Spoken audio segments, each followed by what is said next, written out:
The morning sun cast long shadows across Pemberton Academy's manicured lawn as I parked my 10-year-old Subaru between a Maserati and a Bentley. Through the windshield, I could see the PTA's welcome tent, strategically placed to screen arrivals at the fall fundraising gala prep meeting.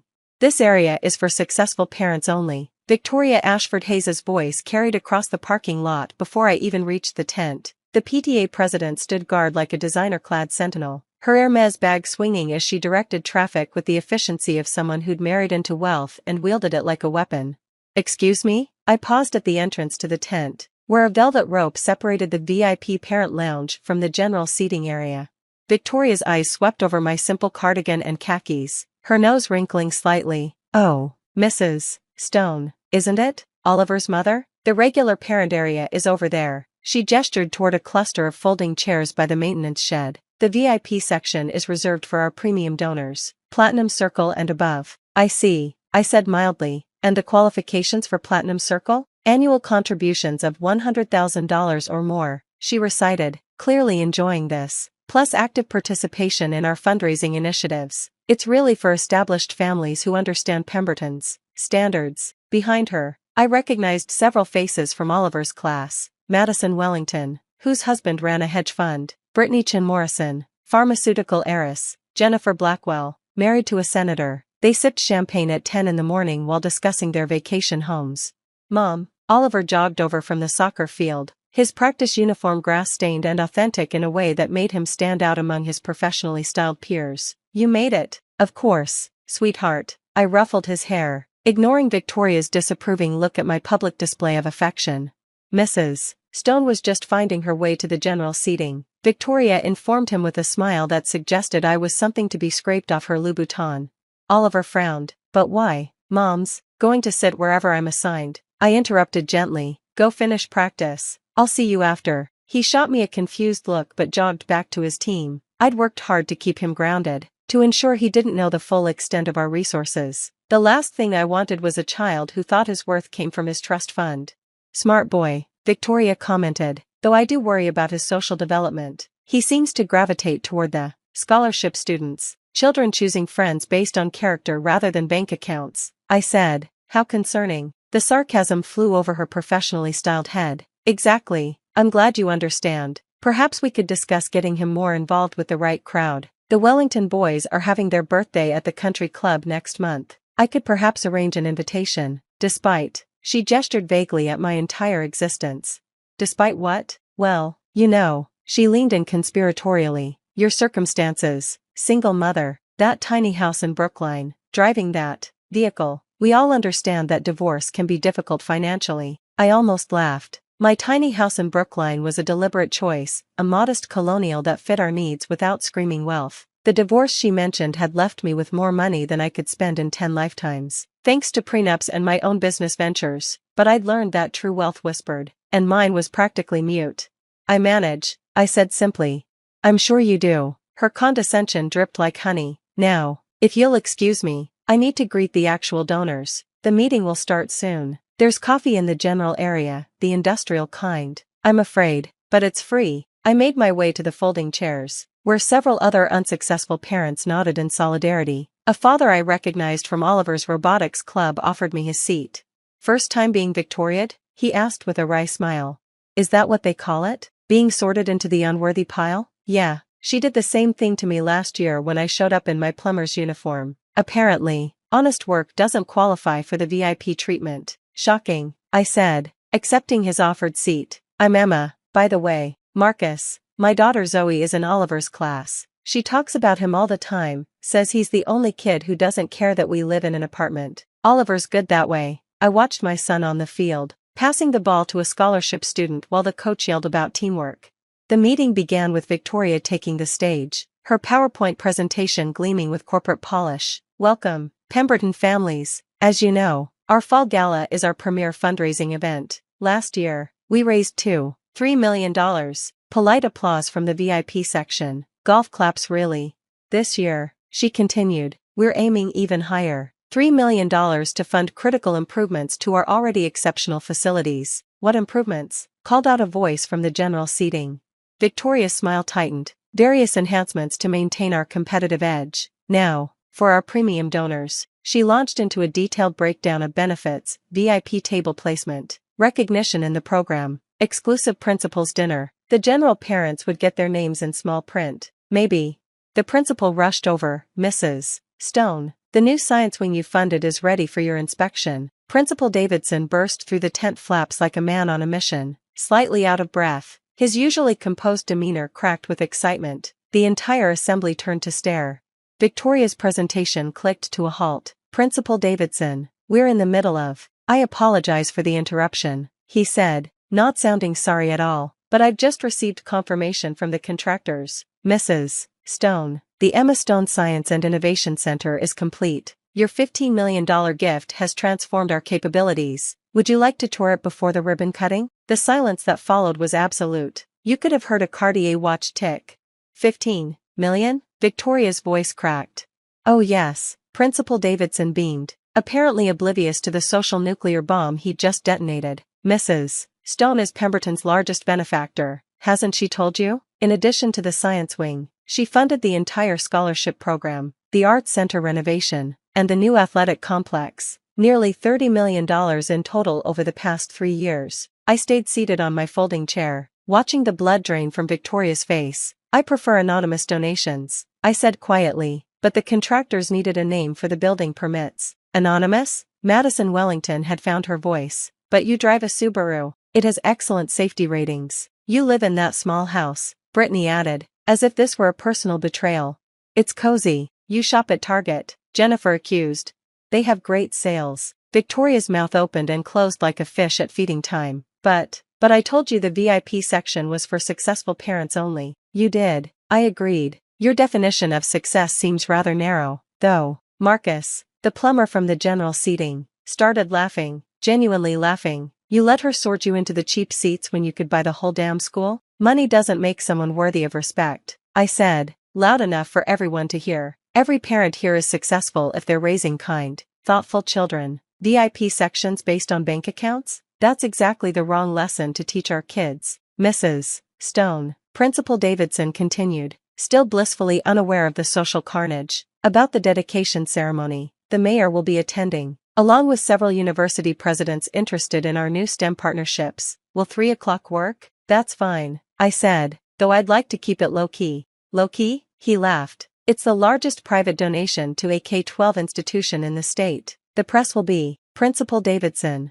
I interrupted gently, perhaps we could discuss this privately? Mrs. Ashford Hayes was in the middle of her presentation. He blinked, finally noticing the frozen tableau of shocked parents. Oh, yes, of course, my apologies, carry on. Victoria, he retreated, but the damage was done. Victoria stood at her podium, presenter remote trembling in her manicured hand, facing a completely transformed audience. The general seating parents were whispering excitedly. The VIP section looked like they'd been collectively slapped. That is, Victoria struggled to restart. The fall gala will raise $3 million, I said helpfully, a worthy goal. I'll match whatever you raise. More gasps. Someone in the VIP section actually dropped their champagne. You'll match? Victoria's voice was strangled. Of course, education matters, though I do have one condition. Anything? The word burst out before she could stop it. No more VIP sections. No more premium donor lounges. No more separating parents based on their perceived success. I stood, addressing the room. Every parent here loves their child. Every parent here contributes what they can. Some write checks. Some volunteer hours. Some raise kids who make other kids feel welcome regardless of their circumstances. All of it matters. But the big donors expect recognition. They'll get it. In the annual report, on the donor wall, at the appropriate ceremonies, but not through velvet ropes and segregated seating that teaches our children that human worth is measured in dollars. Oliver had finished practice and was jogging over, sweaty and happy. Mom, Coach says I made varsity. That's wonderful, sweetheart. I hugged him, not caring about the grass stains transferring to my cardigan. Mrs. Stone, Victoria tried again, her entire worldview reshaping in real time. I had no idea. If I'd known, that's exactly the point. I said, you shouldn't need to know someone's net worth to treat them with respect. The plumber whose daughter is best friends with my son? The single dad who works 3 jobs to afford tuition? The grandmother raising her grandkids on Social Security? They all deserve the same courtesy you'd show to someone with a platinum card. Can we see the science building now? Oliver asked, bouncing with excitement. Zoe says it has a real electron microscope. It has 12. Actually, Principal Davidson said, returning with pamphlets, and a clean room, and a robotics lab. Anne, can Zoe come? Oliver interrupted. And Marcus? And Tommy? Anne, anyone who wants to see it can come, I said, looking directly at Victoria. No VIP tours. Science is for everyone. The general seating parents immediately stood, eager to see the building they'd been hearing about. The VIP section remained frozen, processing this reversal of their careful hierarchy. I suppose, Victoria said weakly, we should all go see this generous gift. It's not my gift, I corrected. It's the community's gift. I just wrote the check. As we walked toward the gleaming new building, Marcus fell into step beside me. That was beautiful, he said quietly, watching her face when she realized she'd been gatekeeping someone who could buy and sell her husband's hedge fund. It's not about that, I said. It's about Oliver and Zoe and all the other kids watching us. What do we want them to learn? That worth comes from bank accounts or from character? Still, he grinned. It was satisfying. I allowed myself a small smile, maybe a little. The Science Center was everything I'd hoped, state-of-the-art but welcoming, with collaborative spaces and quiet corners, designed for discovery rather than showing off. Oliver and his friends immediately scattered to explore, their excitement genuine and infectious. Mrs. Stone, Victoria approached tentatively, her entire demeanor changed. I owe you an apology. You owe everyone in general seating an apology, I corrected. I'm just the only one who could afford to make the point dramatically. She flushed. You're right. I've been horrible, haven't I? Sorting people like their credit scores instead of parents. The question is what you'll do differently now. She straightened, some of her composure returning. Restructure the entire PTA system. No more tiers. No more VIP anything. Just parents supporting their kids' education however they can. That's a start. And I'll step down as president. She added quietly. Someone else should lead. Someone who understands that community matters more than committees. I studied her face, seeing genuine remorse. Or you could stay and do better. Use your organizational skills for inclusion instead of exclusion. Your choice. She nodded slowly. I'll think about it. Oliver ran over, dragging Zoe and 3 other kids. Mom, there's a telescope that can see Saturn's rings. Can we stay after school to use it? If it's okay with your parents, I said, looking at the other adults who'd gathered, plumbers and CEOs, single parents and traditional families, all watching their children's joy with the same love. Mrs. Stone, Principal Davidson appeared again. The mayor's office called. They want to do a press conference about the donation. Talk about public-private partnerships in education. No press conferences, I said firmly. The building speaks for itself. Let it be about the students, not the donor. But, Principal Davidson, how many of our students are on scholarship? 40%, he said proudly. Thanks to your funding. Good. Then let's make sure those 40% never feel like they're worth less than the full tuition students. No velvet ropes, no VIP sections, no general seating by the maintenance shed, just kids learning together. He nodded, understanding. Of course, that's why you've always insisted on anonymity, isn't it? So Oliver wouldn't be treated differently? So no child would be treated differently based on their parents' circumstances. I corrected. Oliver knows we're comfortable. He doesn't need to know the specifics. What he needs to know is that kindness matters more than cash. Mom, Oliver called out, can we have my birthday party here? In the planetarium? Everyone could come. Everyone? I asked. Yeah, the whole class. And their families. It would be so cool. I looked at Victoria, whose face had gone through another transformation. The old Victoria would have pointed out that everyone included scholarship kids, apartment dwellers, single parents working multiple jobs. The new Victoria just nodded. That sounds wonderful, she said. The PTA could help organize it. Make it a real community event. With no VIP section? I asked. Testing. With no VIP section, she confirmed. Just families celebrating together. As the tour wound down and parents began collecting their children, I noticed something different. The invisible barriers had started dissolving. A hedge fund manager was exchanging numbers with an electrician, planning a playdate. A senator's wife was getting coffee shop recommendations from a single mom. Small changes, but changes nonetheless. Mrs. Stone? Zoe appeared at my elbow, shy but determined. Thank you for the science lab. Dad says I can use the equipment for my invention. what are you inventing? Her eyes lit up. A water purification system for developing countries. Oliver's helping with the electronics. That sounds amazing. Let me know if you need anything. She beamed and ran back to Oliver, who was explaining something complex to a growing crowd of kids. No velvet ropes there, just children sharing knowledge regardless of their parents' bank accounts.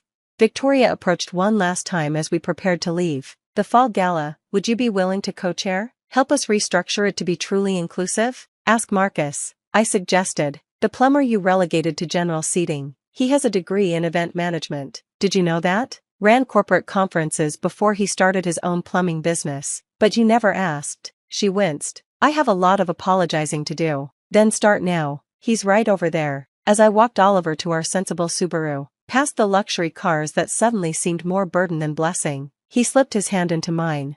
Mom, why didn't you tell Mrs. Ashford Hayes about the donations? She was being really mean. Because proving someone wrong isn't the same as teaching them to be right, I said. She needed to learn that every parent has value. If she'd known about the money from the start, she would have just added me to her VIP list without changing her thinking. But she made you sit in the bad chairs. They weren't bad chairs. They were just chairs with good people in them. I squeezed his hand. Besides, what matters more, where you sit or who you stand up for? He thought about it as we drove home. Who you stand up for? Exactly. And today you stood up for your friends by inviting everyone to your party. That matters more than any donation I could make. Mom? Yeah? I love our small house. I smiled. Me too, kiddo. Me too. Behind us, the Emma Stone Science and Innovation Center gleamed in the afternoon sun, full of children who would learn that discovery didn't care about your parents' net worth. And somewhere in that building, Victoria Ashford Hayes was learning the same lesson. That success wasn't measured in dollars but in the community you built and the kindness you showed. It was a $15 million lesson. Worth every penny.